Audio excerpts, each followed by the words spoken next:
विद्यार्थी मित्रांनो, 12वी तत्वज्ञान विषयाच्या ई तासिकेमध्ये आपले सर्वांचे हार्दिक स्वागत आहे। विद्यार्थी मित्रांनो, आपण आतापर्यंत आपल्या तत्वज्ञानाच्या अभ्यासक्रमामध्ये असलेल्या एकूण 7 प्रकरणांपैकी आपण 4 प्रकरण पूर्ण केलेले आहे। आजच्या तासिकेमध्ये आपणास प्रकरण क्रमांक 5 काय करावे आणि का, व्हॉट टू डू अँड व्हाय या 5व्या प्रकरणाचा अभ्यास आपणास आजच्या तासिकेत करावायचा आहे। प्रकरण 5वे, काय करावे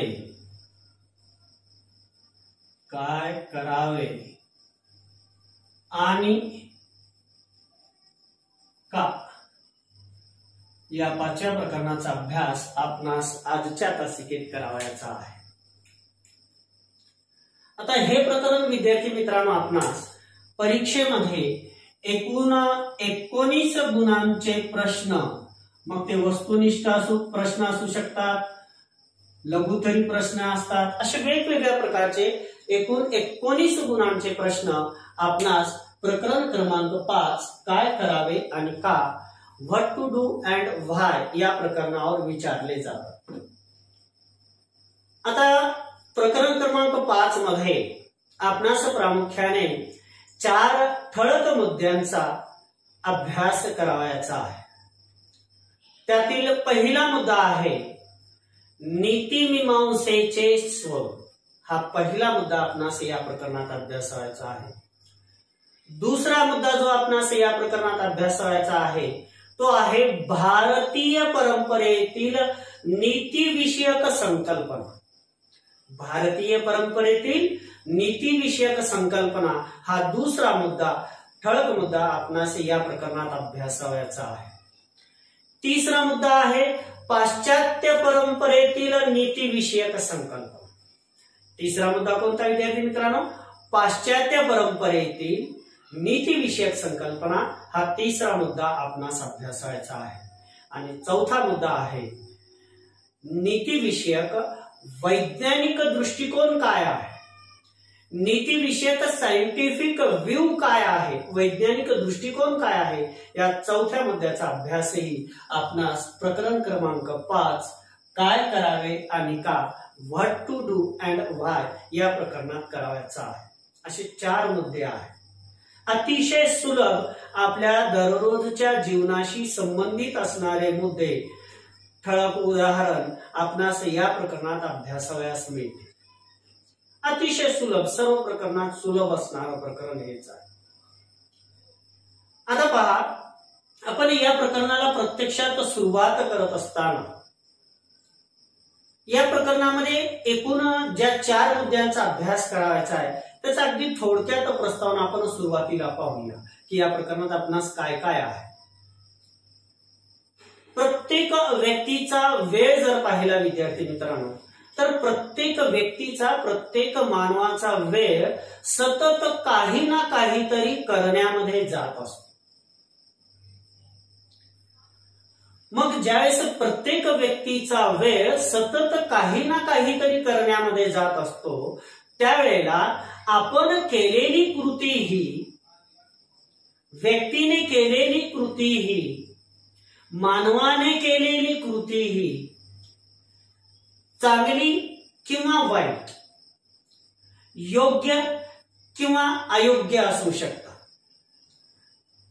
मानव जो नेहमी सतत काही ना काहीतरी करत असतो, प्रत्येक व्यक्ती ज्या कृती करत असतो त्या कृती या एकतर चांगल्या असू शकतात किंवा वाईट असू शकतात। आपण केलेल्या कृती या एकतर योग्य असू शकतात किंवा अयोग्य असू शकतात। म्हणून आपण केलेली कृती ही चांगल्या किंवा वाईट, योग्य किंवा अयोग्य असू शकतात। म्हणून नीतीच्या नियमांना अनुसरून, नीतीच्या नियमांचे पालन करून, नीतीच्या नियमांना अनुसरून कृती करण्याचा प्रयत्न आपण करत असतो, व्यक्ती करत असतो, मानव करत असतो।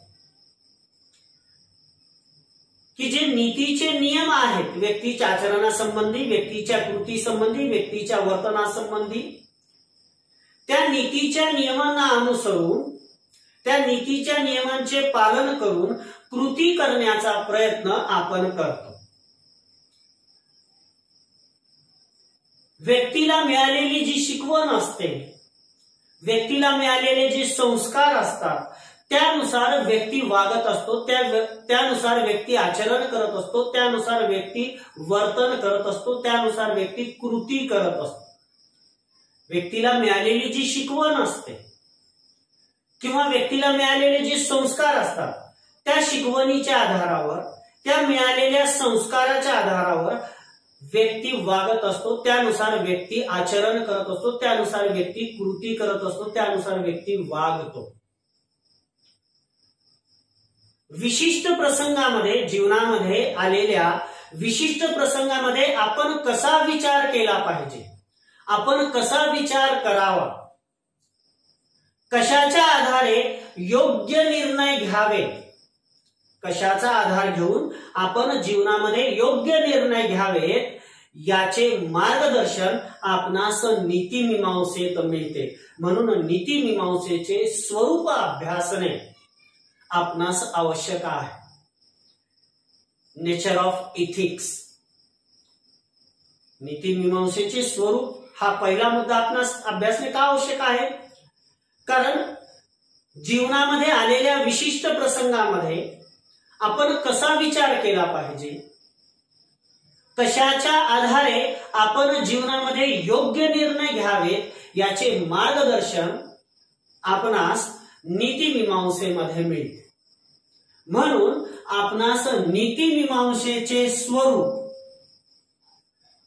नीतिमीमांसेचे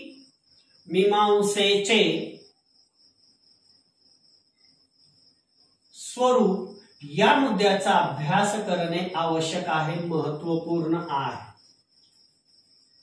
आता नीतिमीमांसेचे स्वरूप अभ्यासत असताना विद्यार्थी मित्रांनो, यामध्ये एक गोष्ट आपणास दिसून येईल की व्यक्ती ज्या काही कृती करत असतो, व्यक्ती जे काही आचरण करत असतो, त्या व्यक्तीच्या कृती नैतिक दृष्टिकोनातून चांगल्या किंवा वाईट, व्यक्तीने केलेल्या, मानवाने केलेल्या कृती या नैतिक दृष्ट्या चांगल्या की वाईट, योग्य की अयोग्य, याचे मूल्यमापन कसे करावयाचे, याचे मोजमाप कसे करावयाचे, यासंबंधीचे विवेचन करणे हे नीतिमीमांसेचे प्रमुख मुख्य कार्य आहे.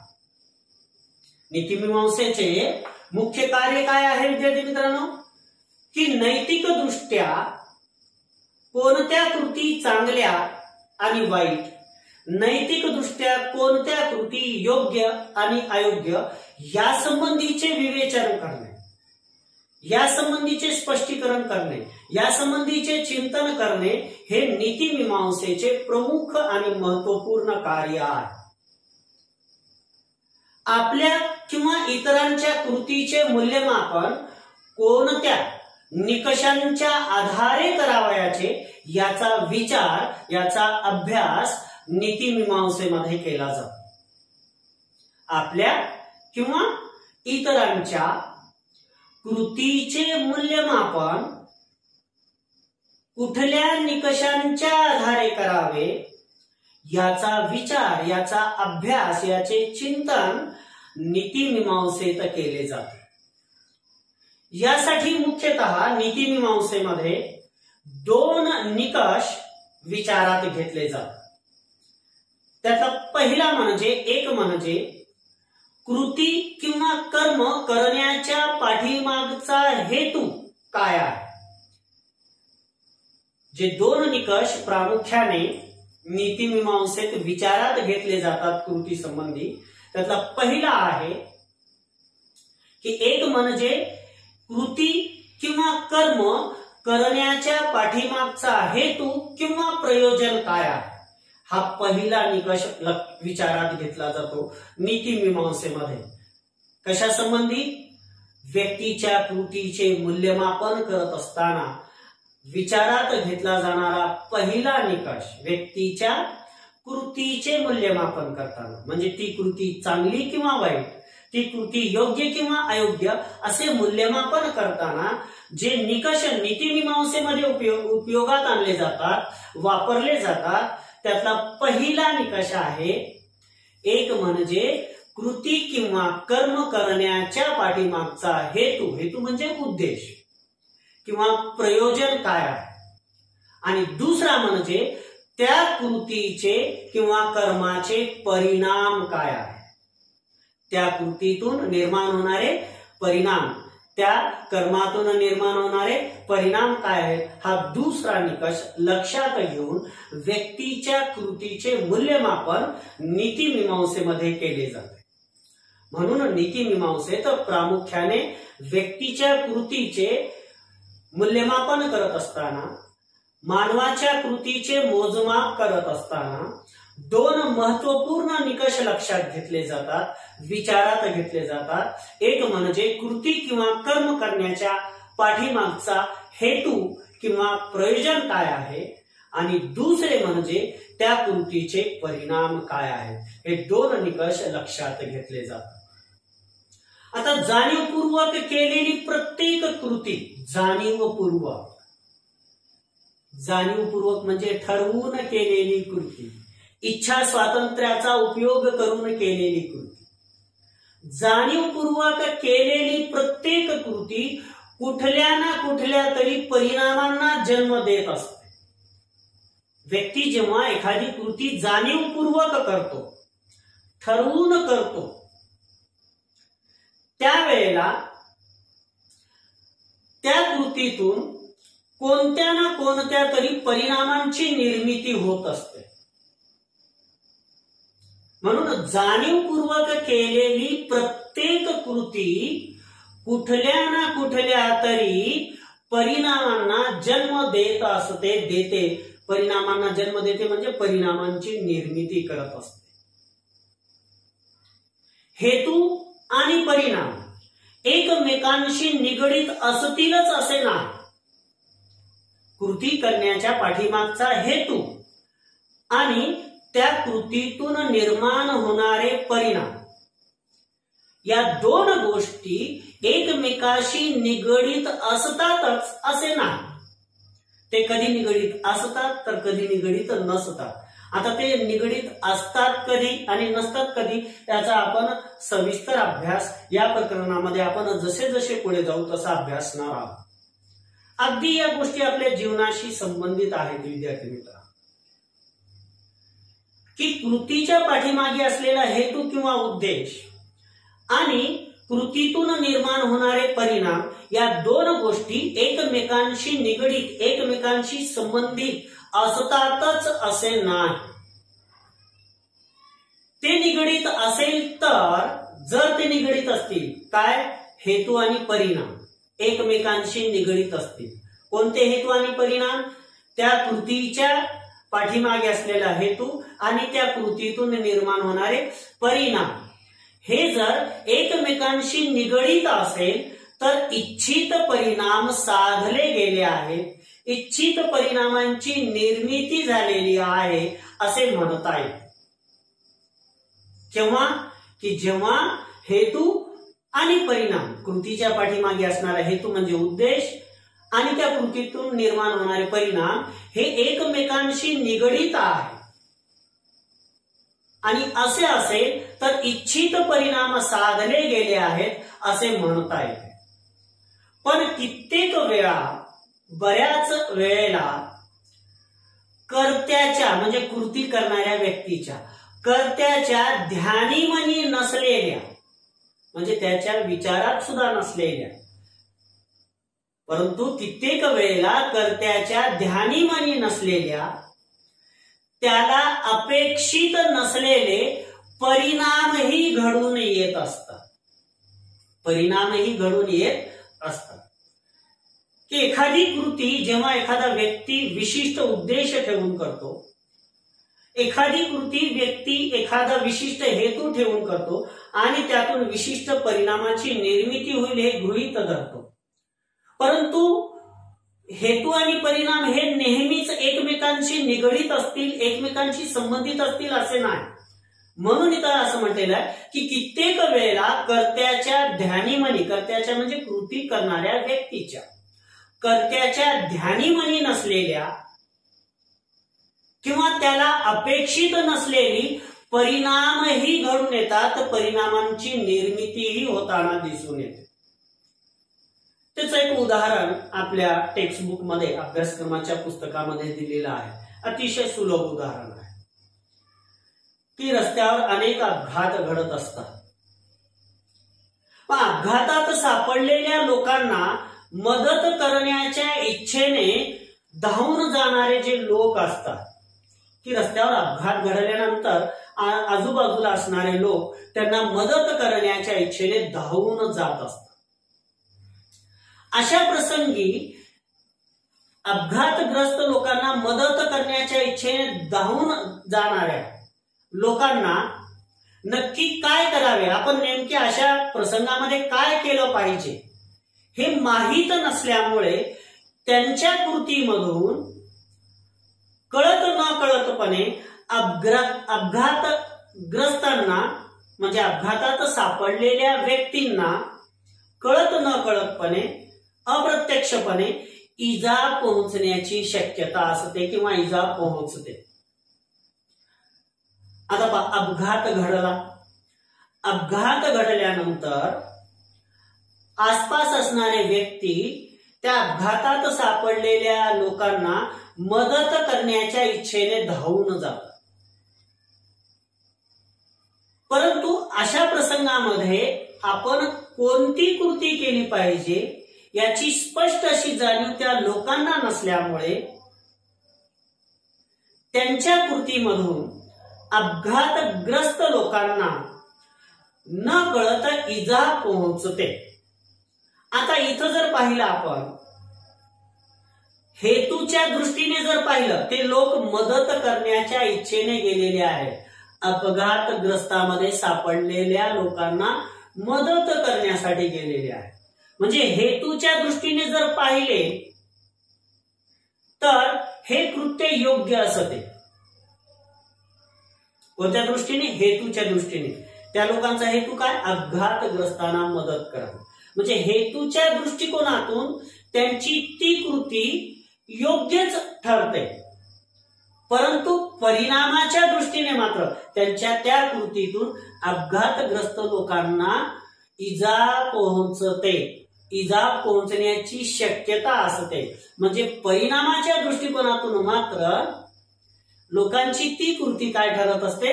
अयोग्य ठरत असते. लोकांची ती कृती काय ठरते? अयोग्य ठरते. म्हणून इथं असं म्हटलेलं आहे की हेतू, कृतीच्या पाठीमागे असणारे हेतू आणि परिणाम हे नेहमीच एकमेकांशी संबंधित असतीलच असे नाही. म्हणून हे उदाहरण आपल्या टेक्स्टबुक मध्ये, अभ्यासक्रमाच्या पुस्तकामध्ये दिलेले आहे, ज्याचा अभ्यास आताच आपण केलेला आहे. आता अनेक वेळा काय करावे, अनेक वेळेला काय होतं की काय करावे हा प्रश्न, काय करावे, व्हॉट टू डू, अनेक वेळा काय करावे हा प्रश्न आपण नैतिक नियमांच्या आधारे सोडवत असतो. बऱ्याच वेळेला काय होतं की आपण काय केलं पाहिजे, आपण काय नाही केलं पाहिजे, या संबंधी जे प्रश्न निर्माण होतात, हे प्रश्न सोडवण्यासाठी आपण नैतिक नियमांचा, नीतीने घालून दिलेल्या नियमांचा, नैतिक नियमांचा आधार घेऊन सोडवत असतो. म्हणून मी इथं म्हटलं की अनेक वेळा काय करावे हा प्रश्न आपण नैतिक नियमांच्या आधारे सोडवतो. आता हे जे नैतिक नियम आहे, नीतीने घालून दिलेले नियम आहे, हे नियम अकस्मातपणे निर्माण झालेले नाही, अचानकपणे निर्माण झालेले नाहीत, मांडलेले नाहीत, यावर चिंतन केलेले नाही. तर हे नीतीचे नियम, नैतिकतेचे नियम अनेक वर्षांच्या अनुभवातून तयार झालेले आहे. अनेक वर्षांच्या अनुभवातून नैतिक नियमांची निर्मिती झालेली आहे. नैतिक नियम मांडण्यात आलेले आहे आणि त्यावरचे चिंतन, अनेक वर्षांचा अनुभव आणि त्या नैतिक नियमांचे चिंतन, यातून नैतिक नियमांची निर्मिती झालेली आहे. नैतिक नियम मांडण्यात आलेले आहे. म्हणून आपण काय करावे हा प्रश्न आपण ज्या नैतिक नियमांच्या आधारे सोडवतो, हे नैतिक नियम अनेक वर्षांच्या अनुभवातून आणि त्यावरील चिंतनातून तयार झालेले आहेत, निर्माण झालेले आहे. पण काही वेळा या नियमांना अपवाद करणे योग्य होईल अशी परिस्थिती निर्माण होते.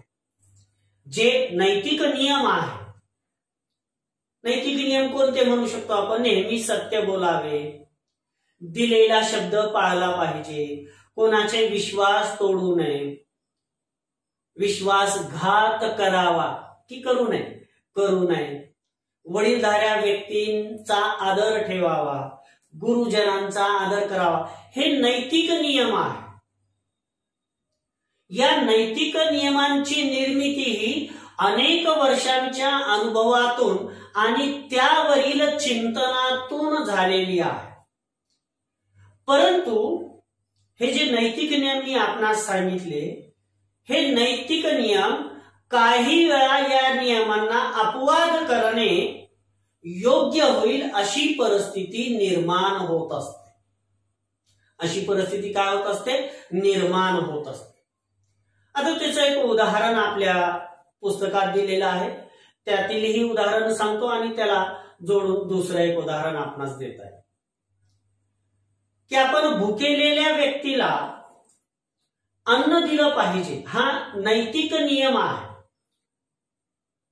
परंतु तो व्यक्ती जर रुग्ण असेल आणि त्याला अन्न दिल्याने जर त्याच्या आरोग्यावर वाईट परिणाम होत असेल, तर त्याला भूक लागलेली असताना सुद्धा आपण त्याला अन्न देता कामा नये. म्हणजे भुकेल्या व्यक्तीला अन्न दिलं पाहिजे हा जो नैतिक नियम आहे, या अपवादात्मक परिस्थितीमध्ये तो नियम आपण नैतिक नियम लावू शकत नाही. हे झालं आपल्या पुस्तकातील उदाहरण. दुसरं एक उदाहरण, तहानलेल्या व्यक्तीला, ज्या व्यक्तीला तहान लागलेली आहे त्या व्यक्तीला पाणी द्यावे असा नैतिक नियम आहे. पाणी पाजावे. पाणी पाजण्यासारखे दुसरे पुण्य कार्य कोणतेच नाही, हे प्रत्येक धर्मात म्हटलेलं आहे. विद्यार्थी मित्रांनो, कोणत्याही धर्मामध्ये तहानलेल्या व्यक्तीला पाणी देऊ नये असं म्हटलेलं नाही. आपण जर प्रत्येक धर्माच्या धार्मिक ग्रंथांचा जर अभ्यास केला तर प्रत्येक धर्माच्या धार्मिक ग्रंथांमध्ये समान असलेले नैतिक मूल्य आपणास दिसून येते. भुकेलेल्या व्यक्तीला अन्न दिलं पाहिजे, तहान लागलेल्या व्यक्तीला पाणी पाजलं पाहिजे, गुरुजनांचा आदर केला पाहिजे, आई वडिलांची सेवा केली पाहिजे. हे नैतिक मूल्य अनेक वर्षाच्या अनुभवातून आणि त्यावरील चिंतनातून निर्माण झालेले आहे. असे जरी असले तरी याही नियमांना काही वेळेला अपवादात्मक प्रसंगी परिस्थितीनुसार हे नियम आपण काही वेळेला बाजूला ठेवतो, त्याचं पालन आपण करत नाही. मग अशा वेळेला ती कृती योग्य म्हणावी की अयोग्य म्हणावी याचं विश्लेषण आता या पुढे येईल. दुसरं उदाहरण मी आपणास सांगत होतो की तहान लागलेल्या व्यक्तीला पाणी पाजलं पाहिजे हा नैतिक नियम आहे, नीतीचा नियम आहे.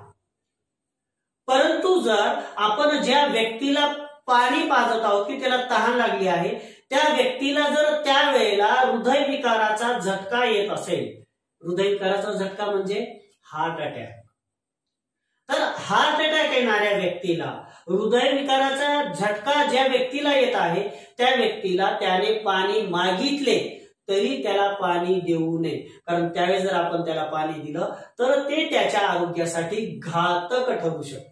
म्हणून अशा अपवादात्मक प्रसंगी आपण या नैतिक नियमांचे पालन नाही केले तरी चालते. म्हणून असं म्हटलेलं आहे की काही वेळा या नैतिक नियमांना अपवाद करणेच योग्य होईल अशी परिस्थिती निर्माण होते।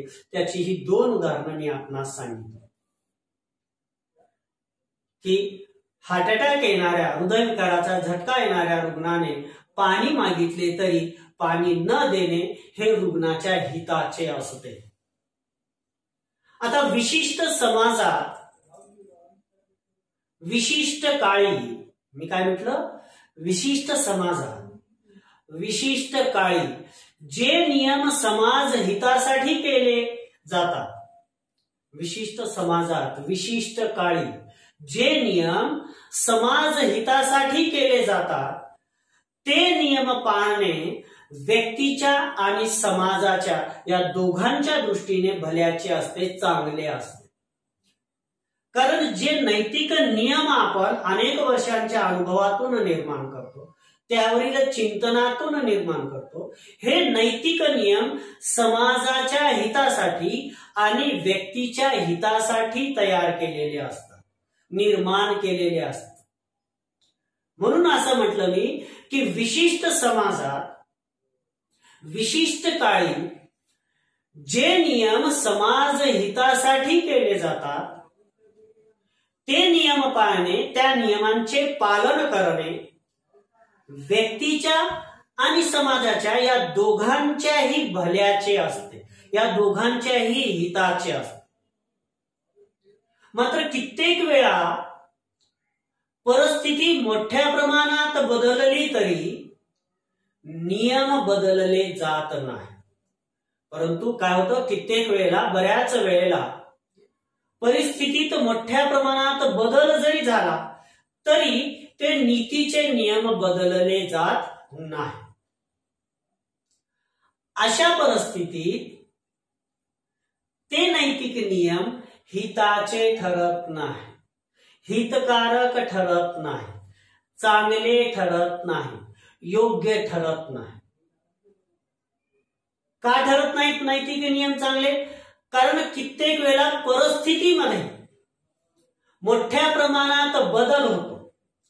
मग जेव्हा परिस्थितीमध्ये मोठ्या प्रमाणात बदल होतो तेव्हा नैतिक नियमांमध्ये सुद्धा बदल झाला पाहिजे।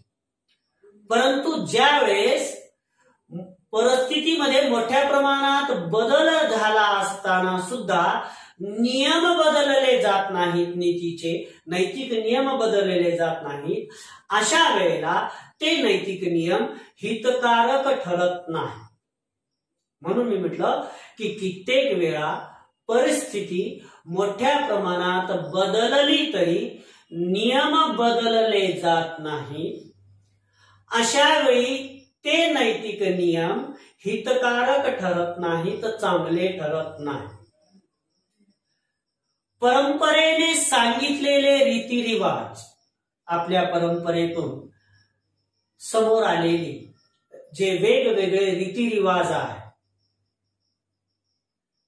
परंपरेने सांगितलेल्या ज्या रूढी आहेत, धर्माने सांगितलेले जे विधी निषेध आहेत, धर्माने सांगितलेले विधी निषेध म्हणजे काय करावे आणि काय करू नये या संबंधीचे मार्गदर्शन म्हणजे धर्माने सांगितलेले विधी निषेध, आणि सरकारने, शासनाने, सरकारने, गव्हर्नमेंटने, सरकारने तयार केलेले कायदे हे सगळे बहुतांशी समाजाच्या भल्यासाठीच, समाजाच्या चांगल्यासाठीच तयार केलेले नियम असतात।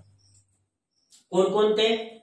परंपरेने सांगितलेले रीतिरिवाज, परंपरेतून समोर आलेल्या वेगवेगळ्या रूढी, धर्माने सांगितलेले विधी निषेध आणि सरकारने तयार केलेले कायदे, लॉ, सरकारने, शासनाने तयार केलेले कायदे हे सगळे बहुतांशी म्हणजे जास्तीत जास्त समाजाच्या भल्यासाठीच, समाजाच्या चांगल्यासाठीच तयार केलेले नियम असतात।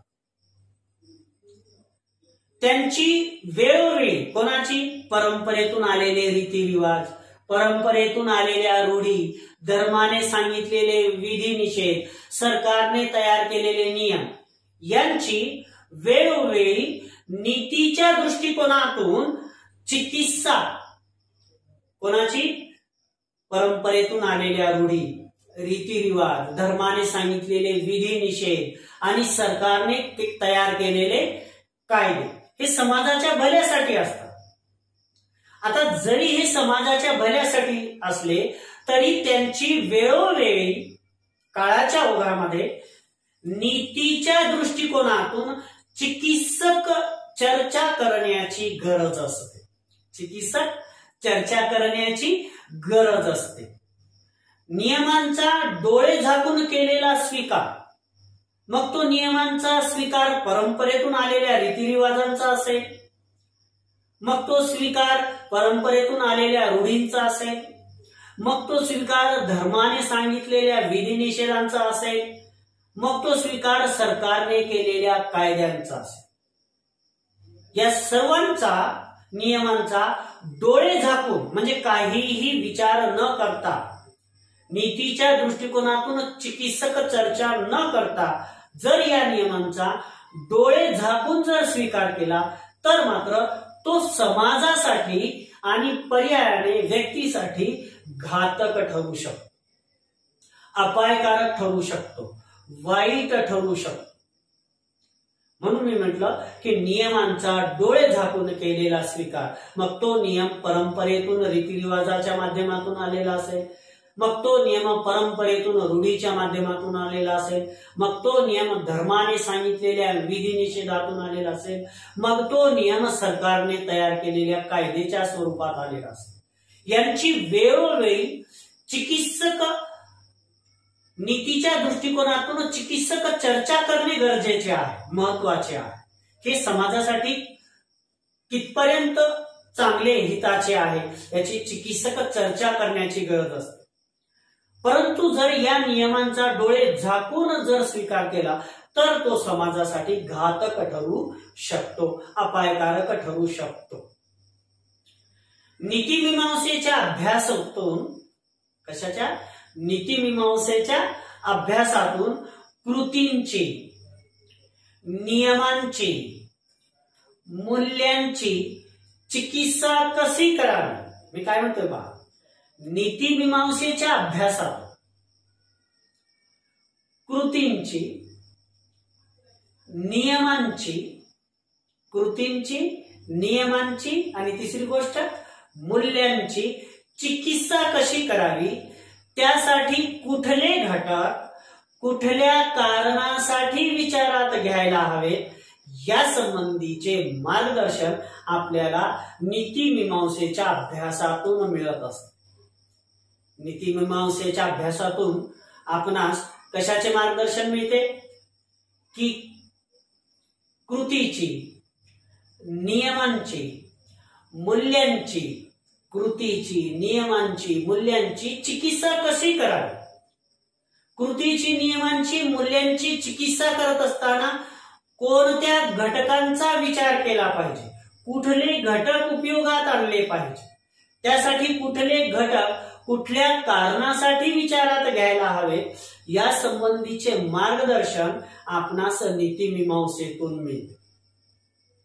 आणि चांगल्या जीवनासाठी, उत्तम जीवनासाठी नीतीनुसार, नीतीच्या नियमानुसार, नैतिक नियमानुसार आचरण करणे जितके महत्वाचे आहे तेवढेच नीतिविषयक चिकित्सक चिंतन ही महत्वाचे आहे. प्रत्येक व्यक्तीला वाटतं आपलं जीवन चांगलं, उत्तम असलं पाहिजे. मग त्या चांगल्या जीवनासाठी, त्या उत्तम जीवनासाठी नीतीनुसार आचरण करणे जेवढे महत्वाचे आहे, प्रत्येक व्यक्तीने नैतिक नियमानुसार आचरण करणे, कृती करणे, वर्तन करणे जितके महत्वाचे आहे तेवढेच महत्वाचे नीतिविषयक चिकित्सक चिंतन सुद्धा महत्वाचे आहे. कारण नीतीचे जे नियम सांगितलेले आहे त्याचे चिकित्सक चिंतनही झाले पाहिजे की आजच्या काळामध्ये हे नैतिक नियम समाजासाठी उपयोगाचे, हिताचे आहेत किंवा नाही या संबंधीचं चिकित्सक चिंतन करणेही महत्वाचे आहे. पण चांगल्या जीवनासाठी भारतीय व पाश्चात्य तत्वज्ञानामध्ये, मानवाच्या चांगल्या जीवनासाठी भारतीय आणि पाश्चात्य तत्वज्ञानामध्ये वेगवेगळ्या नीतिविषयक संकल्पना मांडण्यात आलेल्या आहेत, वेगवेगळ्या नीतिविषयक सिद्धांत मांडण्यात आलेले आहेत, ज्याचा अभ्यास आपणास या प्रकरणामध्ये करायचा आहे. म्हणजे थोडक्यात आपण प्रकरण क्रमांक 5 काय करावे आणि का, व्हॉट टू डू अँड व्हाय, या प्रकरणांतर्गत आपण नीतिमीमांसेचे जे स्वरूप हा पहिला मुद्दा अभ्यासलेला आहे. त्या मुद्द्यामध्ये आपण व्यक्तीने केलेली कृती चांगली किंवा वाईट, योग्य किंवा अयोग्य हे ठरवण्यासाठी नैतिक नियम कसे आवश्यक आहेत, या नैतिक नियमांची निर्मिती अनेक वर्षाच्या अनुभवातून चिंतनातून कशी झाली, या नैतिक नियमांचे चिकित्सक परीक्षण करणे परिस्थितीनुसार काळानुसार कसे आवश्यक आहे, अपवादात्मक परिस्थितीमध्ये नैतिक नियम हे कसे अपवाद ठरू शकतात, याचा अभ्यास आपण या नीतिमीमांसेचे स्वरूप या मुद्द्यात केलेला आहे. आणि याचा सारांश हेच निघतो की चांगल्या जीवनासाठी, व्यक्तीच्या मानवाच्या चांगल्या जीवनासाठी भारतीय तत्वज्ञानामध्ये, इंडियन फिलॉसॉफीमध्ये आणि पाश्चात्य तत्वज्ञानामध्ये, वेस्टर्न फिलॉसॉफीमध्ये वेगवेगळे नीतिविषयक संकल्पना मांडलेल्या आहेत, वेगवेगळे नीतिविषयक सिद्धांत मांडलेले आहेत, ज्याचा अभ्यास आपण या पुढील तासिकेत करूया. त्यात आपण भारतीय परंपरेतील नीतिविषयक विचार, पाश्चात्य परंपरेतील नीतिविषयक विचार आणि नीतिविषयक सायंटिफिक व्ह्यू काय आहे, नीतिविषयक वैज्ञानिक दृष्टिकोन काय आहे, याचा अभ्यास आपण या पुढील तासिकेत करूया.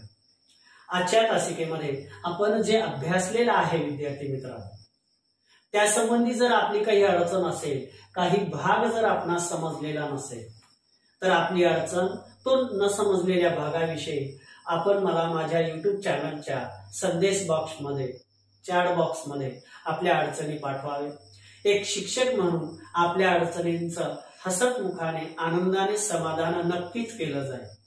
परंतु जर हा व्हिडिओ पाहत असताना आपणास किंचित जरी वाटलं की सरांचे हे व्हिडिओ आपणास तत्वज्ञान हा विषय समजून घेण्यामध्ये, तत्वज्ञान या विषयामध्ये रुची निर्माण करण्यामध्ये, तत्वज्ञान या विषयामध्ये गोडी निर्माण करण्यामध्ये मदत करत आहे, तर आपल्याच शिक्षकाच्या युट्यूब चॅनलला आपण सबस्क्राईब करावे, आपल्या शिक्षकाच्या व्हिडिओना आपण लाईक करावे आणि आपल्याच शिक्षकाच्या व्हिडिओना आपण शेअरही करावे.